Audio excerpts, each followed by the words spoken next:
E aí, pessoal, todo mundo pirando em Doutor Estranho nesse momento, todo mundo falando de Doutor Estranho no Multiverso da Loucura, e a gente até queria falar do filme, mas a Disney não chama a gente para a cabine de imprensa. Mas não tem problema, porque a gente aqui adora desencavar obscuridades do mundo pop, trazer aqui para vocês, e é exatamente por isso que a gente hoje vai falar do outro filme do Doutor Estranho. E nesse momento, alguém deve ter pensado: porra, mas o cara vai falar aí do filme do Doutor Estranho de 1978, que o ator pareceu Belchior, que é mó zoado, e não sei o que lá, isso aí não é novidade, não sei o que lá. Mas não é isso, tá? Eu tenho uma coisa aqui que é ainda mais obscura que o filme de 1978 e que tem o envolvimento direto dos responsáveis por um certo terror trash chamado Reanimator. E é por isso que hoje o vídeo é dedicado ao Dr. Mordred, o mestre do desconhecido.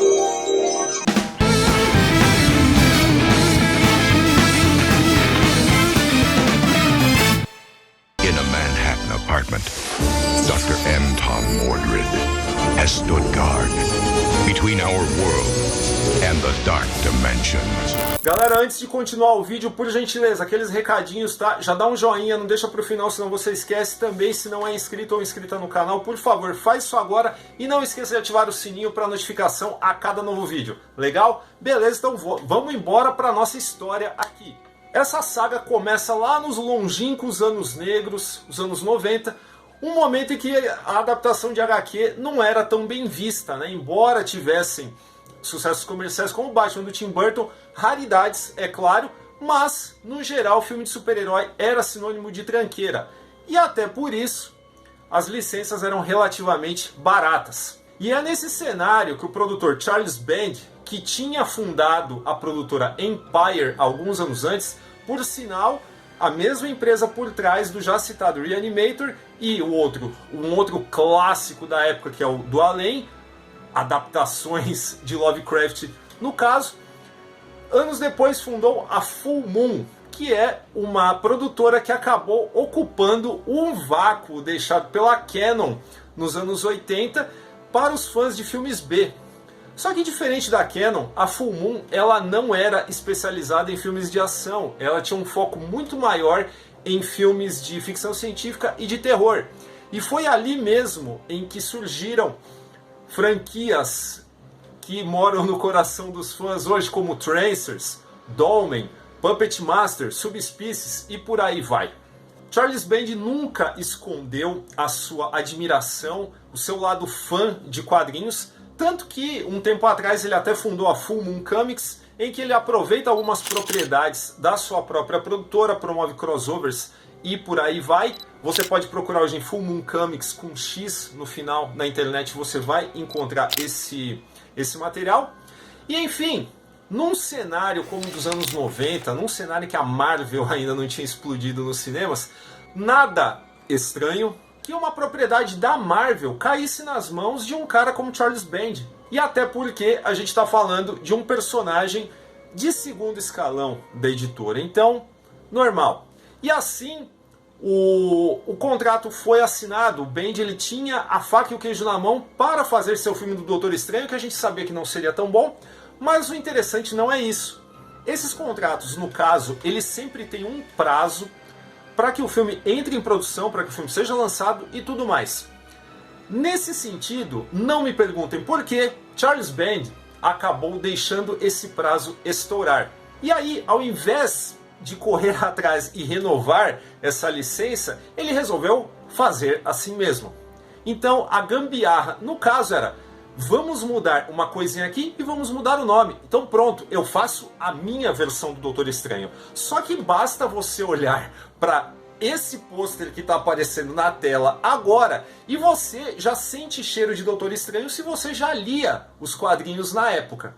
E assim nasceu Dr. Mordred, com um ator protagonista também já conhecido dos fãs da Empire e da Full Moon, que é o Jeffrey Combs, e como vilão Brian Thompson, que foi vilão em Cobra, uma figurinha também pra lá de conhecida em filmes trash.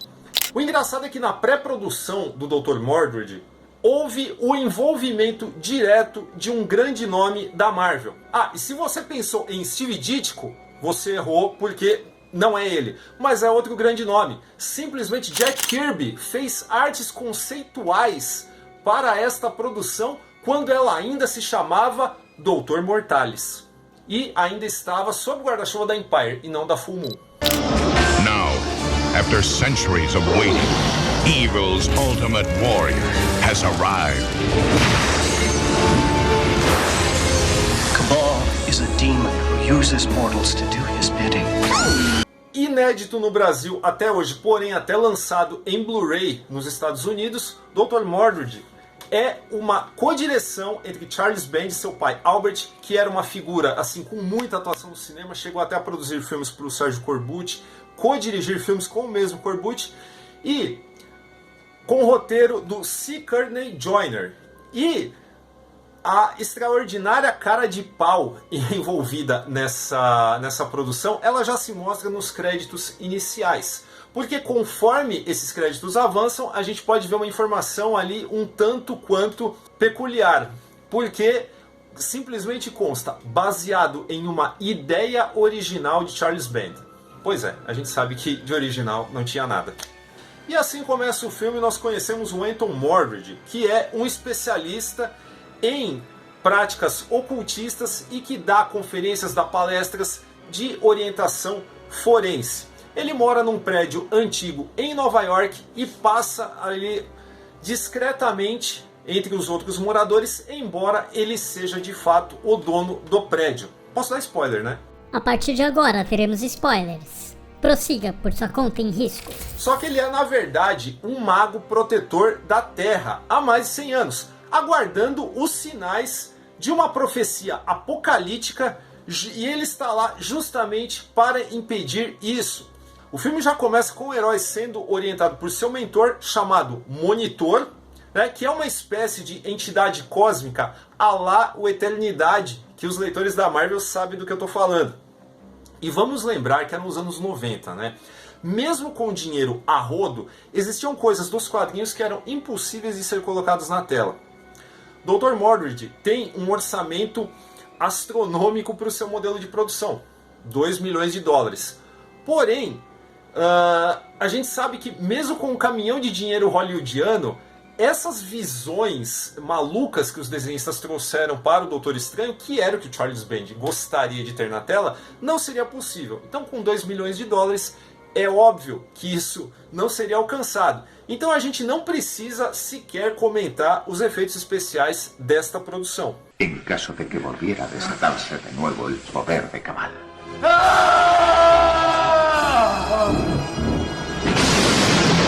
O plano do vilão Cabal é roubar uma série de elementos químicos que serão utilizados por um ritual alquímico para liberar um mal indizível no planeta Terra, aonde ele escravizará toda a humanidade.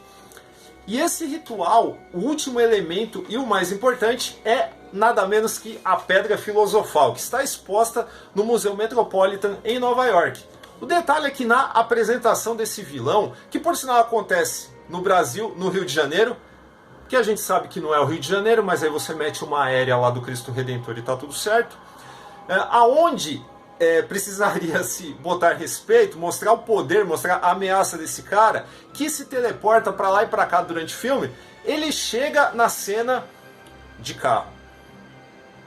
Enfim, e o figurino também é uma coisa de louco, porque mistura um pouco um traje cigano com óculos oitentista e por aí vai, tudo assim bastante exagerado. E um detalhe muito interessante para a nossa história é que essa horda demoníaca que será liberada no nosso plano de existência, eles são da mesma dimensão da onde saíram o herói e o vilão. Como assim? Galera, esse filme tem inacreditáveis apenas 74 minutos. O que significa que ninguém podia enrolar muito para contar as origens, né, tanto do herói quanto do vilão. E aí a malandragem do roteiro é a seguinte: os dois são magos irmãos criados em outra dimensão. Enquanto um é do bem, o outro é do mal e pronto, simplesmente. E aí, resumindo, nesta 1h15 de filme, o herói encontra um interesse romântico no mesmo prédio na qual ele mora e é dono, tem seu santuário e tal. é detido pela polícia pelos assassinatos que o próprio vilão cometeu, foge, usa sua forma astral, que não difere nada da sua forma física, mas o Luke Skywalker fez isso em Os Últimos Jedi e muito pouca gente reclamou. E aí vai para o confronto final no Museu Metropolitan, aonde ele está em sua forma astral e o Cabal tenta fazer ali seu ritual para liberar os demônios de stop motion que estão aparecendo na outra dimensão. E esse confronto é um tanto quanto estranho, porque o que o vilão faz é animar um esqueleto de dinossauro para que ameace os guardas do museu e mantenha o herói ocupado, ao mesmo tempo em que o herói rebate isso, animando um esqueleto de mamute que será usado, cujas presas serão usadas para matar o vilão. Ou seja, se na apresentação a coisa já foi meio ruim de mostrar o cara chegando de carro, matar um mago com tanto poder assim, varado por uma presa de mamute, é um tanto quanto cara de pau, né?